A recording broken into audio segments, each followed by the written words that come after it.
Hello friends, இன்றைக்கி பார்த்திங்கன்னா நம்ம சென்னை பாரிஸ்க்கு சுற்றி பார்க்கறதுக்கு போகலாம். அங்கே என்னென்ன பண்ணுறோம், என்னென்ன பிளேசஸ்லாம் நம்ம பார்க்கலாம் அப்படின்றத உங்கள் கூட நான் இன்றைக்கி ஷேர் பண்ணுறேன். இது வந்து நம்ம ட்ரெயினில் இல்லை பஸ்ஸில் வந்து போய்க்கலாம். இன்றைக்கி வந்து பார்த்திங்கன்னா நாங்கள் ட்ரெயினில் போயிட்டு தான் போனது. ஃபஸ்ட்டு நம்ம பார்க்குறது பார்த்திங்கன்னா கன்னிகா பரமேஸ்வரி டெம்பிள். இது ரொம்ப ஃபேமஸான டெம்பிள். ரொம்ப காலமாக இது வந்து இந்த கோவில் இங்கே இருக்குது. இந்த கோயிலுக்கு எதிர்க்க பார்த்திங்கன்னா உங்களுக்கு கன்னிகா பரமேஸ்வரி காலேஜ் இருக்கும். அதுக்கு ஆப்போசிட்லேயே வந்து இந்த கோவில் இருக்கும். இங்கே கன்னிகா பரமேஸ்வரி அம்பாள் வந்து ரொம்ப அழகாக இருக்கும். கண்டிப்பாக போயிட்டு பாருங்கள். இந்த ஏரியாலே பார்த்திங்கன்னா உங்களுக்கு வந்து நிறைய பழமையான கோவில் இருக்குது. காளிகாம்பாள் கோயில் இருக்குது. அதே மாதிரி பார்த்திங்கன்னா கந்தசுவாமி கோயில் இருக்குது, மண்ணடி சிவன் கோவில், இந்த மாதிரி நிறைய கோவில் இந்த ஏரியாவில் வந்து நம்ம பார்க்கலாம். பாரிஸில் ஷாப்பிங்க்கு மட்டுமே ஃபேமஸான பிளேஸுன்னு நிறைய பேர் நினச்சிருப்பாங்க. அப்படி கிடையாது. இங்கே வந்து பழமையான கோவில்களும் நம்ம நிறைய தரிசனம் பண்ணலாம். ஒரு நாள் நீங்கள் பிளான் பண்ணிட்டு வந்தீங்கன்னா இந்த பாரிஸில் இருக்க எல்லா கோவிலுமே நீங்கள் வந்து கவர் பண்ணலாம். இங்கே பார்த்தீங்கன்னா உங்களுக்கு ஸ்ட்ரீட் ஃபுட்ஸு, ஸ்ட்ரீட் ஷாப்பிங் இதெல்லாமே ரொம்ப ஃபேமஸாக இருக்கும். அதே மாதிரி ஹோல்சேலில் நீங்கள் வந்து பர்ச்சேஸ் பண்ணணுன்னா கண்டிப்பாக நீங்கள் வந்து இந்த இடத்துக்கு வரலாம். நீங்கள் ஒரு பிஸ்னஸ் ஸ்டார்ட் பண்ணுறீங்க, உங்களுக்கு வந்து தேவையான பொருட்கள்லாம் வேணும் அப்படின்னா கூட நீங்கள் இந்த இடத்துல வாங்கிக்கலாம். இந்த மாதிரி ஏரியாலெலாம் பார்த்திங்கன்னா நம்மளால் வந்து காரில், ஆட்டோவில் அந்த மாதிரிலாம் வர முடியாது. நீங்கள் வந்து ஒரு இடத்துல வந்து போலீஸ் ஸ்டேஷன் இருக்கும், பூக்கடை போலீஸ் ஸ்டேஷன். அங்கே வந்து இறங்கிட்டு உங்கள் காரையோ பஸ்ஸையோ வந்து வேறு எங்கேயாவது தான் நீங்கள் பார்க் பண்ணிவிட்டு இந்த ஏரியாவில் வந்து நடந்து தான் சுற்றி பார்க்க முடியும்.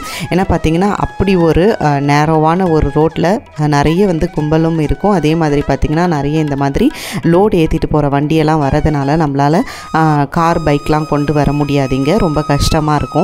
அதனால் நம்ம நடந்தே தான் சுற்றணும். ஃபஸ்ட்டு ஸ்பாட் பார்த்திங்கன்னா கோல்டன் ஜூஸ் கார்னர். இங்கே இருக்கிற ஜூஸ் வந்து ரொம்ப சூப்பராக இருக்கும். இந்த ஏரியா பக்கம் வந்தீங்கன்னா கண்டிப்பாக இதை மிஸ் பண்ணாத ட்ரை பண்ணுங்கள். இது வந்து பூக்கடை போலீஸ் ஸ்டேஷனுக்கு ஆப்போசிட்லேயே வந்து இந்த கடை இருக்கும். இதில் வந்து பார்த்திங்கன்னா அவங்க ஜெல்லி போட்டு ஒரு ஜூஸ் தருவாங்க. கோகோனட் ஜெல்லியெல்லாம் போட்டு சூப்பராக இருக்கும். கண்டிப்பாக ட்ரை பண்ணி பாருங்கள். நெக்ஸ்ட்டு பார்த்திங்கன்னா நம்ம சாண்ட்விட்சுக்கு ஃபேமஸாக சொல்லக்கூடிய ஒரு சாட் கடையும் இப்போ நான் உங்களுக்கு வந்து காமிக்கிறேன். அந்த சாட் கடை பேரும் பார்த்திங்கன்னா கோல்டன் சாட் கார்னர். அங்கே இருக்கிற சாட்டெல்லாம் ரொம்ப டிஃப்ரெண்ட்டாகவும் நல்லா டேஸ்டியாகவும் இருக்கும். வெளியே பார்த்திங்கன்னா உங்களுக்கு வந்து அங்கே பானிபூரியும் விற்பாங்க. அதே மாதிரி பார்த்திங்கன்னா உங்களுக்கு ப்ரெட்டில் சாண்ட்விச் எல்லாம் டிஃப்ரெண்ட் டைப்ஸாகவும் உங்களுக்கு வந்து கிடைக்கும். அதே மாதிரி பப்ஸில் வந்து ஸ்டஃபிங்லாம் பண்ணி அந்த மாதிரி தருவாங்க. சீஸ் எல்லாம் போட்டு சீஸ் பப்ஸ் அந்த மாதிரி. ஸோ இந்த மாதிரி நீங்கள் ஸ்நாக்ஸ்லாம் ட்ரை பண்ணணும் அப்படின்னா கண்டிப்பாக வந்து இந்த கோல்டன் சாட்ஸுக்கு வந்து ட்ரை பண்ணி பாருங்கள். இப்போ நீங்கள் பார்க்குறது பார்த்திங்கன்னா சீஸ் சாண்ட்விட்சு. ஸோ இந்த மாதிரி டபுள் சீஸு, ட்ரிபிள் லேயர், இந்த மாதிரி நிறைய வெரைட்டிஸ் வந்து உங்களுக்கு இங்கே அவைலபிளாக இருக்கும். அடுத்தது பார்த்திங்கன்னா இதெல்லாம் முடிச்சுட்டு நம்ம போகிற வழியில் பார்த்திங்கன்னா உங்களுக்கு வந்து கந்தசுவாமி கோயில் வரும். இது ஃபேமஸான முருகர் டெம்பிள். கண்டிப்பாக இதையுமே விசிட் பண்ணி பாருங்கள். இதுக்கு ஆப்போசிட்லேயே பார்த்திங்கன்னா உங்களுக்கு பித்தளையெல்லாம் நீங்கள் வாங்கணும் அப்படின்னா அந்த கடையுமே இங்கே வந்து நல்லா சூப்பராக இருக்கும். கண்டிப்பாக நீங்கள் வந்து பார்த்து வாங்கிக்கலாம். இன்னும் நிறைய சாப்பிட்ற கடையும் இருக்குது. அதெல்லாமே வந்து ஒரு வீடியோவில் கவர் பண்ண முடியல. நெக்ஸ்ட் டைம் போகும்போது நான் உங்களுக்கு காமிக்கிறேன். இந்த வீடியோ பிடிச்சிருந்தது அப்படின்னா மறக்காமல் நம்ம சேனலை சப்ஸ்கிரைப் பண்ணிக்கோங்க.